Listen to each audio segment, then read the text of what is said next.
त्यानंतर थेट जाऊयात मनोज जरांगे पाटील बोलतायत।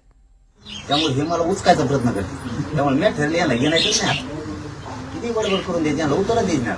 तर मला काय एकदम निघत नाही, कारण मी स्वाभिमानी, कारण मी त्यांच्यासारखा स्वाभिमान घाण ठेवून पक्षासाठी काम करणार आहे। मी मग आपल्या पाठीचा कानात ताईट असतो आणि समाज मोठा करायचं माझं ध्यास। आणि त्यांच्यासारखे मी नाही पाठ करू शकत की याचे पाय चाटीव त्याचे पाय चाटीव। मला माझा मराठा मोठा करायचा ना, तर मी ठरवून घेतलं की आता मागं हसायचा आणि यांना सवय लागली नेते मागं पुढं करायची। यांना स्वाभिमान नावाची गोष्टच नाही राहिली, कारण जात काय असते यांना माहितच नाही। कळा नाही त्यांना जात मोठी केल्यावर किती काय होतं, यांना किती लोक घेऊन नसते। हे काय समाजातून बोलले असते ते पद आता दहीहंडी आमदारी, ते दहीहंडी आमदार जरी जातीतून बोलले असते तरी जात डोक्यात घेतले लगेच डोक्यात घेतली। आता मला यांना डोक्यात घेतला, मी हसत नाही बरं। यांना आता उत्तर देतात मी देणार नाही, कारण हे चिल्लर झालेले यांना मीच दिसतोय। म्हणजे नाही का ते संतांचे धनाजींचे घोडे दिसले पाण्यात, यांना पाण्यात नुसते ते दिसत। तसं मी काय करू, यांना सगळ्याला मीच जर दिसायला लागलो संतांचे धनाजी सरकार, तर मी तरी काय करू? आता यांना झोपा यांना ते पडणार आहे, त्याला मी काय करू? तुम्ही जर नीट कामं केली असते कसे निघाली आली?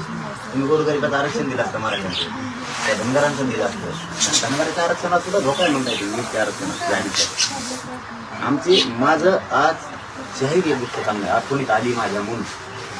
धनगर बांधवांना असं कधी समजून घ्यायचं नाही की आम्हाला आमच्याकडून त्यांनी यावं म्हणून मी बोलतो। मी त्यांच्या हिताचं सांगतो, या नाही तर ना काही आम्ही एकटेच 50 पाऊंड केलं, आम्ही खंबीर आरक्षण, पण ज्या ज्या गोष्टी लक्षात येतात ते सांगणं गरजेचं आहे। तुमचं आणि आमचं सारखंच दुःख आहे, त्याचं कारण मी आज सांगतो। ज्यावेळेस सुप्रीम कोर्टात आरक्षण उलालो आमचं, त्यावेळेस मराठ्यात असं नाराजी तयार झाली होती किंवा आपण त्याला काय म्हणू की त्यांच्यात असा समज झाला होता की आता सुप्रीम कोर्टाने जर आपलं आरक्षण रद्द केलं, मराठ्यांना आता कधीच आरक्षण मिळू शकत नाही, मिळणार नाही। म्हणजे लोक खचले होते की मिळणार नाही। जी लढा सुरू केला मी गरिबांनी, आज मिळायला लागलं, म्हणजे आमची उमेद वाढली, मराठी शक्ती वाढली, मराठी एकजूट झाली, कोणाला भेट नाही, केशीला नाही कशाला नाही, पाकतीने एकत्र यायचे। तर मी नारायण राणे यांना कधीच काहीच बोललो नसल्याचं जरांगे पाटलांनी म्हटलं। ओबीसी आरक्षणातून मराठ्यांना आरक्षण द्या ही मागणीवर जरांगे ठाम आहे। आमचं सुप्रीम कोर्टामध्ये झालं तर आमचे लोक खचले होते, आता कधीच मिळू शकत मिळालं का नाही? तसंच धनगरांना सुद्धा एसटी आरक्षण मिळणार। तिथं बाजूने एक मांडली होती का नव्हती सुप्रीम कोर्टात सरकारनं? हे बघा, उगाच म्हणू नका की आता काही खरं नाही, छगन भुजबळचं ऐकायचं आणि मराठ्याला विरोध करायचा, करू नका। तुम्ही विरोध केला तरी आम्ही आरक्षणात जाणार आहे, तर नाही केला तरी जाणार आहे।